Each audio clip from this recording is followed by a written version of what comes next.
Hi, Martin. Thank you so much for chatting today. With everything that's going on in the world at the moment, how's life for you? What have you been up to? Hi, Belinda. Thanks for having me. I found myself in pretty fortunate circumstances with everything that started a few months ago. I was actually down here in Mexico sailing with friends and family. My mum popped up from New Zealand for a little bit too. So when things started getting a little serious and things started shutting down, I just remained here on the water because it was such a safe place to be. So my quarantining has been pretty beautiful and peaceful, and just going around different islands and bays and trying to stay safe and practice social distancing. So it actually hasn't been that bad. It's been quite wonderful, which I feel guilty saying, but it's just the way it happened. Yeah, it looks magnificent in the background there, surrounded by water. It is very sunny. Yeah. Hey, so we had Mother's Day recently. Were you able to connect, touch base, do anything special for your mum? Yeah, luckily where we were, there was a little bit of Wi-Fi in this little town, so I managed to FaceTime mum and catch up. But we've been staying in touch a lot lately because of the pandemic, and she's in her 70s now, and she was actually in Malaysia when things started getting really serious, and I was deeply concerned and kind of emailing her. It's funny how you become the parent, the older they get, Yeah. you end up becoming the sort of the concerned adult. And I was constantly, asking her to, well, actually, I didn't really want her to travel at all, but she felt she was safe, and she was, and she had a good time and managed to get back to New Zealand right before they shut the borders. And she's been sequestered in their apartment with her husband. So we've been in touch, and she's fine. But I got to face some of Mother's Day, and she's actually quite happy. I sort of say, are you doing okay? And she's like, yeah, it's like being back in the 70s. I'm knitting, I'm baking. And Yeah. it is. It's even here in Mexico with all, everything that shut down. It reminds me of Sundays, back in the 70s when I was a kid, where none of the stores were open. I think they just had gas stations. Maybe they didn't even have gas in the 70s. Giving away my age. A simpler time where people were just enjoying life. Yeah. Yeah. Yeah. Hey, so you moved to LA when you were younger. So I imagine even now when you're auditioning for roles, when you're on set, it can be long hours, busy, stressful. How do you manage to look after your well-being when you're working? To be honest, it can be tough. And I've certainly suffered at times from maybe a little bit of workaholism too. I think when I work, I try to work pretty hard, and so I spend a lot of time preparing for my work as well. So weekends, I'll spend a lot of time poring over the scripts, maybe rewriting stuff, or having meetings with the writers or the directors and addressing concerns. And then the long hours on set can be stressful. And I think it's the tiredness too. What I find is if I don't get enough rest, then mentally and emotionally, I can be a little less stable, I think. And so I've, over the years, tried to maintain some kind of balance where at least I'm getting enough sleep, because it's tough because we can sometimes have to get up at 4:00 in the morning to be, on set by 5 to be shooting for sunrise or whatever it is. And it can take a toll. So the time that I do have off, I do a lot of massage. I try to do meditation. Meditation is a huge part of my daily life too, trying to just take care of myself. I'll go get saunas. I'll just walk the dog. I do a lot of quiet things where I just get to sort of connect with myself.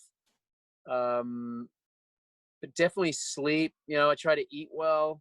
It's really important for me. Diet. I'm lucky I don't drink or smoke. I think a lot of people use those things to deal with stress, but of course can add the adverse effects. So I'm glad I quit all that years ago. But yeah, I just try to take it easy. I read, maybe cook. Last time I was working in Vancouver, the Rugby World Cup was on, so I just spent a lot of time watching almost every game. Yeah. and just trying to have quiet time. Yeah. So when you're not working, what are some of your favorite activities that help you unwind, or what that you enjoy doing? When I'm not working, so much. Well, sailing's probably my Yeah. most favorite. I spend a lot of time on the boat, a lot of time sailing with friends, and I love to socialize. I love to cook. Um, I'd love to have friends over, maybe cook like a big brunch, and then just all sit around and joke, and maybe watch a movie. Um, but I do a lot of, for me, also physical exercise is really paramount for me to be emotionally and mentally fit. So physical exercise is a huge thing. I do a lot of mountain biking. I do a lot of road biking. Started doing triathlons last year, which has Oh, been wow. cool. Yeah. Surfing. I just learned to kite surf actually just recently, so that's kind of a new one. Hiking, cooking. Yeah, I do a lot of outdoor stuff, and I do find that for me, being connected to nature it's kind of like my church. When I'm out in a natural environment, there's something I find really spiritual about just connecting to the beauty and the peace and the solace, and it kind of fills me up in a way that it's quite therapeutic. So trying to do a lot of physical exercise outside is really important. So after you've had a busy day or week, are you somebody who recharges their batteries by like taking Sam for a walk, or being by yourself, or being surrounded by people? How do you recharge? In that way, yeah, like I said, it's probably a bit of both. I do. I get a lot of joy from having a house full of people. I love to have a pretty open door policy. So on the weekends, I love to. Well, actually, no, that's not true. I usually have one day where it's very quiet. I love to read, so I'll drink tea. I'll burn some incense. I'll take some real sort of deliberate time to just have quiet time like that at home. And I find that's really healthy for me. But I do balance it then, like on a Sunday, I'll invite a bunch of people over, and I love to cook, and I get really happy like being in the kitchen and everybody pitching in and serving good food, and then just sitting around enjoying that. And but definitely, yeah, walking my dog as well. So I guess a bit of a balance. So you were really good friends with Heath Ledger. So you moved in together. You went overseas together. What kind of an impact did his death have on your life? It was big. Yeah, I mean, when he passed, I had sort of already changed a lot of my lifestyle. I got sober about 20 years ago, so um, I was already very much connecting the dots between how I was treating myself and and how I was feeling. But I think when he passed, it was obviously a huge blow and such a loss. And the mourning process was pretty difficult in a way. He, like you said, he was a big part of why I felt comfortable being in the States and pursuing my dream, because I had to leave home, and there was a lot that I felt like I had to give up. But having a friend like that you were kind of doing it sort of with, I really enjoyed that support. So when he was gone, it felt like a big part of my life in the States was gone. And I actually went home to New Zealand and Australia, and I actually worked in Australia for I did 3 projects back to back there, just because I think I wanted to connect more to home. And then and but it definitely gave me pause to really think about what I was doing. And for a minute there, I think I sort of, it was a bit irrational. I was like, what's it all worth it? You can die, screw Hollywood, screw the States. I'm just going to go home. And yeah, but then I really thought about it. And I was like, no, I'm really proud of my career in the States. And in a way, it sort of fortified me to go back there and dig back in again. And but yeah, I don't know, something like that. I don't know if you ever really understand it so much. It's just, you just feel the loss, really. Yeah.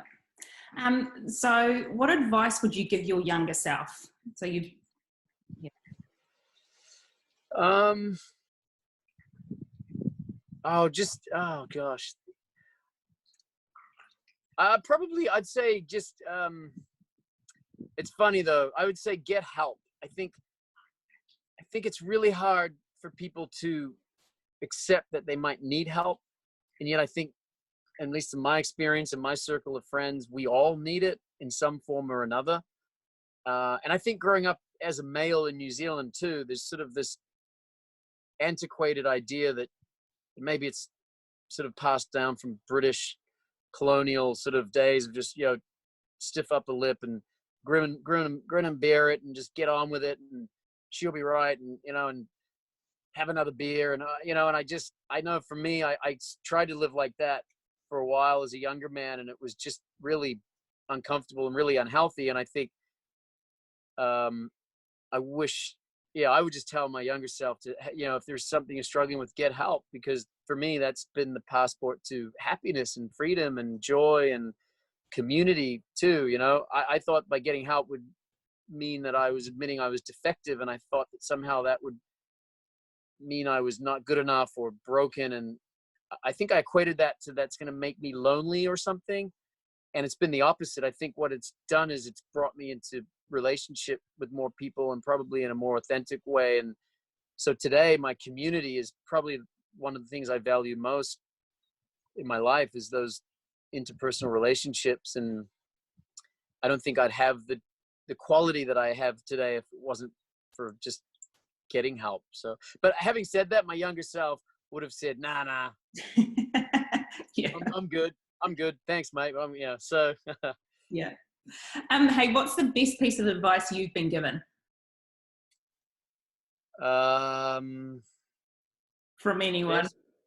the best piece of advice. Anything.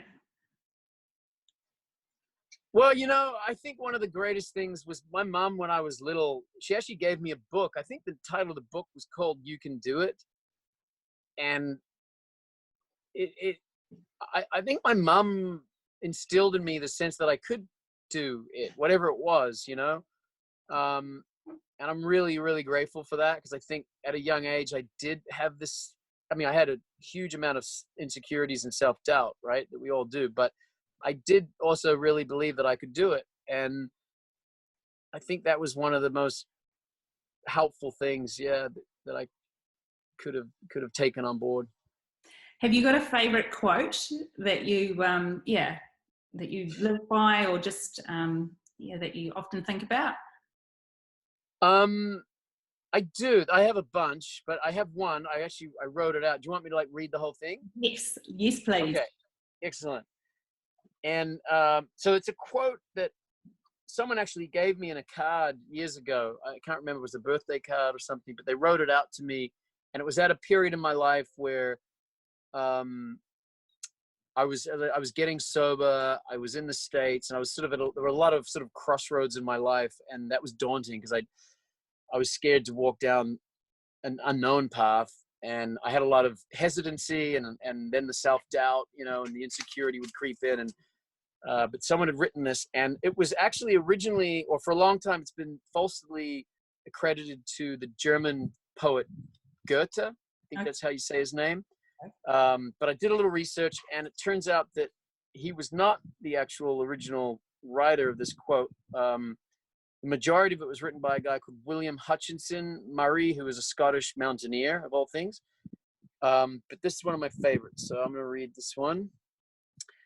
Until one is committed, there is hesitancy, the chance to draw back, always ineffectiveness. Concerning all acts of initiative and creation, there is one elementary truth, the ignorance of which kills countless ideas and splendid plans. That the moment one definitely commits oneself, then providence moves too.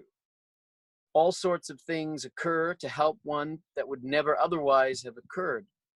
A whole stream of events issues from the decision, raising in one's favor all manner of unforeseen incidents and meetings and material assistance, which no man could have dreamed would have come his way. Whatever you can do or dream you can do, begin it. Boldness has genius, power, and magic in it. Begin it now. That is pretty powerful. I love it. Yeah. It's true, you know? And I think one of the things that's held me back in so many areas in life is this idea that, particularly if it's something I haven't done, right? It's like, well, what if this happens, or what if this doesn't happen, or maybe I can't do this part of it. And what I've noticed in life is you don't necessarily have to know how to do everything or have all the answers. And sometimes it's just taking whatever that first step is. Like maybe it's literally just Googling something on the subject you're interested in or whatever. And then that leads to maybe a book, and that might lead to an idea, that leads to a conversation, that leads to a relationship, that leads to a partnership, that leads to all manner of things that you actually don't have to worry about. There's like some other force in life that will take care of all those things if you just can commit to just taking that first step. So I love it. I'm going to Google it, and I'll actually put it on my screenshot. So, good. So thank you. Yeah. Look, a huge congratulations on Virgin River. It's been picked up for season 2. I binge watched it at the start of the year. Is there, or do you know when it's actually going to be released, season 2? The short answer is no. I heard September. Okay. But obviously with this pandemic, could definitely be a season 2. Now, who knows? I mean, I don't know. But when, I'm not sure if they're sticking to the original schedule or, but I've watched the first 6 of season 2. They've all been edited, so I just watched those recently. Oh. So, but I'm not going to spoil anything. No. Oh, actually, I'm somebody who loves spoilers, but no, that's fine. No, I'm not going to tell you. But No. it's good. It's good. And also, there's a lot of development of the other characters. Like season 1, there was a lot of, Mel and Jack. And I think although I'm obviously grateful for, but I do like that the second season, there's more of Hope and Doc stuff, and Preacher, and Ricky gets something I'm not going to talk about. Yeah. Martin, thank you so much for chatting. And yeah, I look forward to watching season 2 of Virgin River when it comes out. Cool. I hope you like it. Oh, no, no doubt I will. Thank you. Good. Yeah, you're welcome. Good to chat with you. See ya.